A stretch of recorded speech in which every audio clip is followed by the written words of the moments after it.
Le Zamzam également, c'est une simple, je peux dire c'est un retard. C'est un retard dans le transfert des fonds qui étaient destinés à l'achat des Zamzam. Lorsque le pèlerin paye son package, dans ce package, il y a le coût du Zamzam.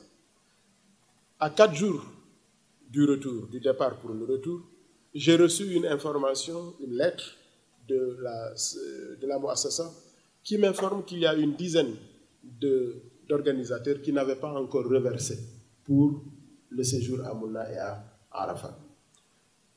Comme d'habitude, comme nous nous sommes habitués, nous avons invité l'ensemble des organisateurs pour ne pas justement pointer du doigt ceux qui étaient concernés, pour que ce soit dans la discrétion. Nous avons invité donc les représentants, les responsables des 30 groupements, et nous avons relayé l'information en leur demandant de prendre les dispositions pour qu'avant le retour, tous ces problèmes soient réglés. Mais dans le même temps, nous avions reçu le rapport de la banque qui nous avait montré que sur les 31 regroupements, il n'y avait que 2 seuls qui avaient transféré les fonds pour les Zamzam. 98% des organisateurs n'avaient pas encore transféré l'argent pour les Zamzam. Évidemment, si l'argent n'est pas transféré pour les Zamzam, on ne peut pas acheter les Zamzam parce que cet argent-là doit être transféré également à celui qui fournit les Zamzam et qui le transporte.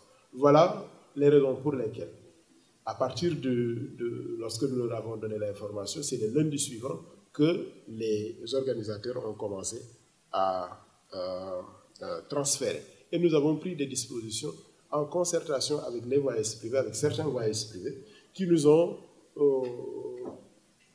donné leur avis et leurs suggestions, certaines suggestions qui étaient bonnes et que nous avons suivies de façon à ce que tout le monde puisse finalement, tous les pèlerins puissent finalement prendre leur Zamzam et que les premiers vols qui étaient arrivés, qui avaient atterri sans les Zamzam, puissent par la suite les retrouver. Je pense que c'est des éléments, voilà, c'est des petits éléments, ça n'a rien de grave pour le pèlerinage, ça n'entre pas dans les piliers du pèlerinage, mais quand même c'est une commodité pour le pèlerin quand il descend, de descendre avec son Zamzam, et c'est son droit puisqu'il l'a déjà acheté.